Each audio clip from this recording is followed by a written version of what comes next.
수환이 기침이 안 멈춘대. 아 뻥이에요 그거. 친구 안 보는데 왜 그래? 아 뻥이에요. 뻥이야? 진짜. 나오기 싫어갖고. 설마. 자, 조금만 더 할까요? 우리 과학연구의 자유와 규제. 자, 여기는 여러분들 내용 정리 잘 해두면 돼요. 문설문이 얘들아 뭐야? 주장하는 애야, 주장하는 애. 자, 같이 성격에 여러분들 예증적이라고 나와 있죠? 예증이라는 게 뭐냐면 실예라고 써놨거든. 실예라는 게 뭐냐면 실제 사례야, 실제 사례. 실제 사례를 실예라고 합니다. 실예를 들어 증명하였다. 이게 예증이라는 뜻이에요. 예증. 그 다음에 특징 1번. 자, 밑줄 쭉 대립하는 입장의 주장과 논거 나오겠죠? 잘 체크하면서 읽을 겁니다. 그 다음 두 번째, 시간적 순서에 따라서 맞습니까? 시간적 순서 나와요. 과거에 어땠는데 현대사회는 이렇게 됐다. 그 다음 세 번째, 여러분 절충이 무슨 뜻이에요? 절충. 절충은 뭐 중간에서 만나다 대충 이런 뜻으로 이해하면 되는데 알맞게 조절하여 서로 잘 어울리게 한다 이런 뜻입니다. 절충. 뭔지 알았으면 안 써놔도 돼. 절충에서 대립을 해소할 수 있는 방안 모색의 필요성을 제시를 했습니다. 우리 요건 내용 좀 먼저 보고 갈까? 자, 여기 옆에 여러분 별표 한번 쳐놓을까요? 큰 틀에서 무슨 내용을 얘기를 하냐면은 과학 연구에 여러분들 자유가 필요해요, 안 해요? 이게 이제 이 글의 주제지, 메인 주제죠. 자, 필요하다라고 생각하는 사람들은 어때? 자, 배아복제 연구같이 여러분 이런 거 연구하면 난치병 치료에 도움을 줄 수 있고 또 우리나라의 과학기술 경쟁력을 높일 수가 있는 거야. 자, 근데 여러분 혹시 아일랜드라는 영화 본 적 있어? 배아복제를 하다 보면 나중에 어떻게 되냐면 인간복제 가능성도 생겨버리는 거야. 그럼 여러 가지 윤리적인 문제들이 발생할 수 있기 때문에 어느 정도의 규제가 필요하다는 입장이겠죠. 과도한 자유는 아니다. 그럼 두 번째, 인간복제도 나갈 수 있기 때문에. 됐죠? 자, 부분 볼게요. 자, 96년 7월 5일 최초로 복제된 포유력구인 돌비가 태어났다. 돌리는 다자란 양의 체세포에서 채취한 유전자를 복제해서 만든 양이고 돌리를 생산한 기술을 응용해서 인간 유전자를 지닌 폴리몰리가 탄생을 했는데 폴리몰리는 사람에게서 피를 응고시키는 단백질 생산 유전자를 추출해 양의 젖 생산 유전자에 이식하여 젖에서 혈우병 치료제를 생산하기 위해 만든 양들이다. 까지. 자, 여기 보니까 여러분들 자, 복제 기술을 어디다가 사용하려고 해? 혈우병이 뭐냐면 난치병이야. 치료가 잘 안 되는 병이거든. 혈우병을 치료하기 위해서 이 복제 기술을 사용을 했죠. 자, 이런 거 어때? 긍정적으로 볼 수 있을 만한 거린 거야. 오케이? 자, 쭉. 유전자 복제 기술로 만든 이들 양은 동물 복제를 이용해 인간의 질병을 치료할 수 있는 가능성이 여러 의의가 있다. 그렇겠네요. 자, 그러나 이후 동물 복제에 관한 실험과 시도들이 걷잡을 수 없이 퍼져 자, 인간 복제 실험에 관한 논쟁으로까지 시작이 되었고 이러한 논쟁은 오랫동안 지속되고 있다. 자, 이면에는 중요한 내용이 있는데 그것은 자, 과학자 연구의 자유를 어디까지 허용해야 하느냐가 숨겨진 중요한 문제인 거예요. 자, 그래서 거기에 따른 서로 다른 이야기가 두 가지가 나옵니다. 자, 첫 번째, 생명과학이나 생명공학 연구활동에 종사하는 대부분의 과학자들은 인간 배아 복제를 포함한 배아 연구를 정부가 규제하는 것은 과학자들의 연구의 자유를 침해한 행위라고 주장한다. 그럼 이 부분이 뭐가 되는 거야? 주장이 되는 거예요. 오케이? 자유를 적극적으로 보장을 해라. 자, 이유. 과학 발전은 인위적으로 만나서는 안 되며 자유로운 연구를 보장해야 한다는 논리다. 이와 같은 입장에서는 자, 여기다가 바로 묶어볼까요? 이게 근거입니다. 이러한 주장에 대한 근거가 나오죠. 자, 인간 배아 복제를 지속적으로 연구해 기술 발전시켜 응용하면 암과 같은 난치병을 치료할 수 있으며 우리나라의 과학기술 경쟁력을 높일 수 있다라고 주장을 한답니다. 이게 뭐예요? 근거입니다. 자, 그런데 뒤에는 상반된 내용이 나오겠네. 이러한 주장을 비판하는 입장에서는 자, 인간 배아 복제를 초래할 수 있는 연구에 엄격한 사회적 규제를 가해야 한다라고 주장을 한답니다. 또 새로운 뭐가 나왔어? 주장이 나온 거예요. 윗부분은 찬성에 대한 주장과 논거, 그럼 아랫부분은 뭐야? 반대에 대한 주장과 논거가 나온 거죠. 자, 이들은 자, 바로 묶어볼까? 또 근거 나온다. 인간 배아 복제가 엄연한 생명체인 배아를 조작하고 실험하고 죽이는 일이 일련의 비도덕적 행위를 수반하기 때문에 비도덕적 행위이기 때문에 이거는 허용될 수 없다라고 생각을 한다. 첫 번째 근거. 자, 그 다음 두 번째 근거도 나옵니다. 만약 인간 배아 복제를 허용하게 된다면 이는 곧 인간 개체 복제, 우리가 생각하는 인간 복제 있죠? 거기까지 나아가게 되는 길을 열어주게 될 것이므로 사전에 규제할 필요가 있다라고 주장을 한답니다. 여기까지. 상반된 두 가지의 논쟁 보여요? 자, 그 다음 이상에서 살펴본 바와 같이 생명복제를 둘러싼 논쟁이면은 자, 밑줄 쭉 연구의 자유를 어떻게 볼 것인가 하는 쟁점. 이게 이제 뭐예요? 우리 그래서 다루고자 하는 거죠. 이처럼 과학연구의 자유와 한계를 어디까지 설정한 것인가 하는 문제는 과학연구에서 매우 중요한 논란거리가 되어왔다. 자, 그래서 이제 본론 들어갈 겁니다.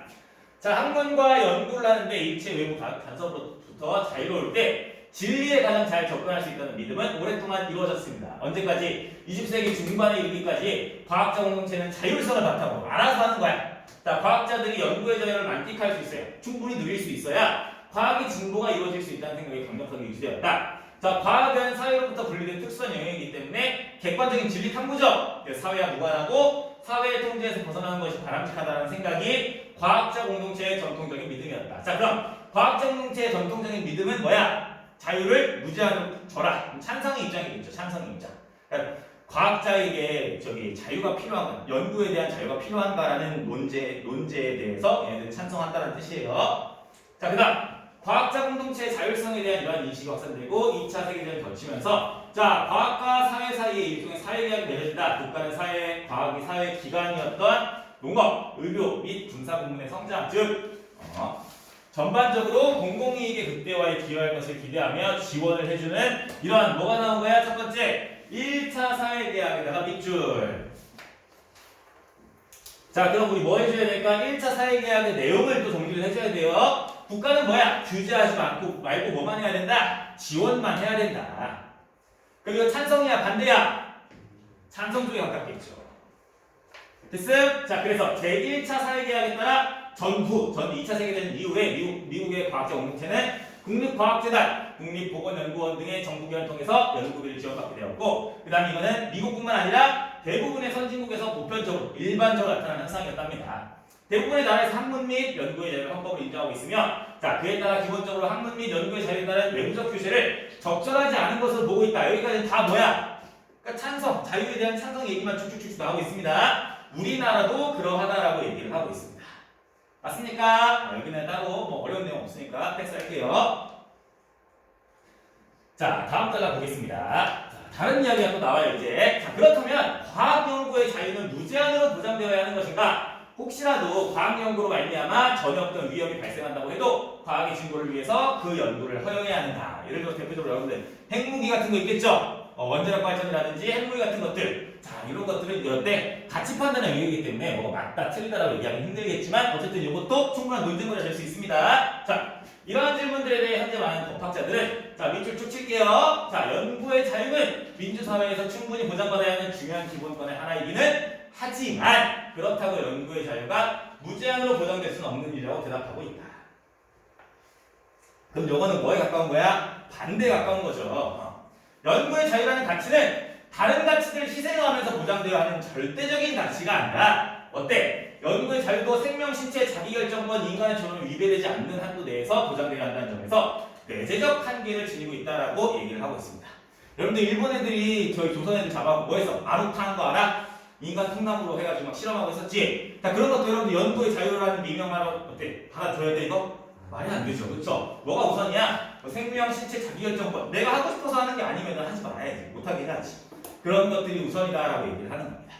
어렵지 않죠? 자, 여기 내용 정리니까 여러분들 별표 한번 쳐놓고 나중에 한번 보세요. 날개.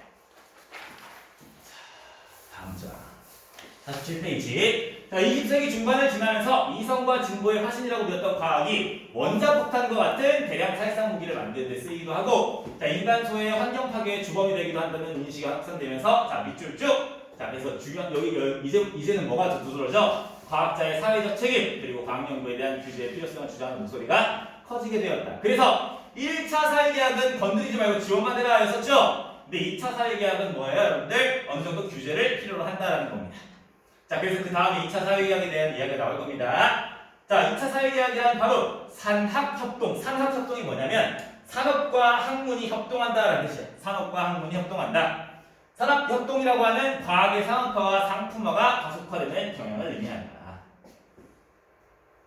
자, 그래서 이제 과학은 어때야 돼? 산업적인 이윤 증대에 또 경제적 경쟁력 제고의 기업. 제고가 뭔지 알죠, 여러분들? 어휘 제고는 높이다라는 뜻이고 I 제고는 무슨 뜻이야? 물건 남아있는 거 물건 제고 얘기할 때 그 제고야. 경쟁력을 높이는 데 기여한 한에서만 지원을 받게 된다. 그러니까 무제한이 아니라는 거죠.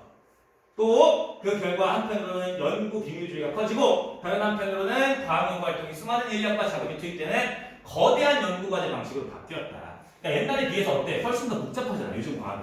그렇죠? 자 그렇기 때문에 개별 과학자들이 복잡하고 거대한 연구 과정 속에서 극히 일부분만을 담당하게 되어 전체 연구 내용을 파악하고 자주적으로 통제할 수 있는 여지가 사라지게 되었다. 그렇지 않겠습니까? 일부분을 모아가지고 전체를 만드는 거기 때문에 전체를 한 번에 감독할 수 있는 사람이 없다 이런 얘기입니다. 됐음? 자 또한 지원을 받기 위해 실험 과정, 방법, 결과 등을 조작하는 비윤리적인 연구 구성행위도 나타나게 되었다. 여러분 혹시 황우석 박사님이라고 알아? 황우석 박사님이 연구 과정 같은 걸 어때? 조작해가지고 결과를 조작해가지고 지원금 받고 막 그래가지고 맨날 노벨상 받네 했다가 결국 그거 다 불화로 밝혀져가지고 욕 존나 쳐먹었어. 미국에도 최근에 있었어. 어떤 여자 사장님 알아주니 이거? 미국에서 어떤 여자가 그 피 한 3방울 정도만 있으면 세상에 있는 모든 병을 다 진단할 수 있다. 이런 진단 키트 만들어서 구라쳤었거든. 그래갖고 그거 주가가 떡상했었는데 와 그거 구라로 밝혀지고 진짜 밑도 끝도 없이 빠져갖고 사람들 자살을 벌였었어. 실제로 있었던 겁니다. 이런 적이 있어요. 오케이? 자 요컨대 요약하면 이 2차 사회계약은 대부분의 과학활동을 더 이상 객관적인 진리만을 탐구한 순수한 학술 활동에 머무르지 않게 만들었다. 그 결과 20세기 중반까지 널리 퍼져있던 과학연구의 자유가 절대적으로 보장되어야 한다는 담론은 점차 퇴소하였다. 선생님 여기다가 담론의 의미를 여러분들 사전적 정의를 써놨는데 사실 중요하지 않습니다. 담론은 그냥 이야기예요. 커다란 이야기 덩어리 정도로 생각하세요. 자 그리고 과학연구의 자유가 중요하긴 하지만 과학연구도 경우에 따라서는 규제가 필요하고 윤리의식, 사회적 책임의식이 중요하다는 이야기가 사회적으로 널리 받아들이게 되었다. 그렇구나.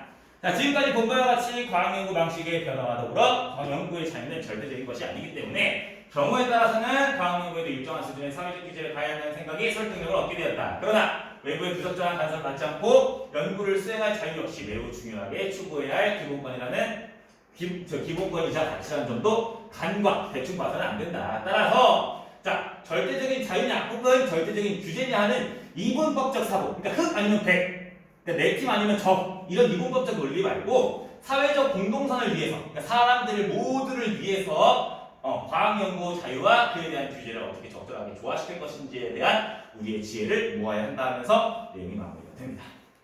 규제해야 돼 말아야 돼 이렇게 이분법적으로 자르지 말고 어디까지가 적절할 것인지에 대해서 다 같이 이야기를 해야 되겠다, 지혜를 모아야 되겠다 하면서 그림 마무리가 된 겁니다. 여기는 일단 내용이 여러분들 1차 사회계약 내용이랑 2차 사회계약 내용이랑 이 정도 정리해 놓으세요. 오케이? 자, 그 다음에 여기 내용 선생님이 아까 얘기했던 건데 여기 한번 다시 봐. 그리고 2차 사회계약에 여러분들 어떤 거 나왔었어? 비윤리적인 연구 부정행위 같은 거, 선생님 아까 얘기했던 황우석 박사님 이런 거 있죠? 이런 것들도 단적으로 나왔으니까, 본문에 나와 있으니까 이런 것도 알고 계셔야 됩니다. 이거 내용 그냥 외워놔야 돼요. 이거는 내신에서 이런 거 나오면. 그 다음 뒤에는 여러분들 내용을 스스로 잘 보세요. 그리고 여러분들 여기 선생님 별표 하나 쳐놓기는 했는데, 자 선생님 여기 옆 파트가 뭐라 그랬어? 사회적 상호작용 파트가 있었지? 그래서 쳐놓은 거야. 뭐 내용상 중요한 내용이 있는 것보다 내용상 중요하다라기보다는 그냥 이 단원의 컨셉 자체가 이 쓰기와 얘기라는 건 결국 뭐다? 사회적 상호작용이다. 요거 얘기하려는 파트라서 여기다 별표 한 개 쳐놓은 거예요. 됐습니까? 그래서 여기까지 해서 여러분들도 이제 진도가 끝났습니다. 고생했어요.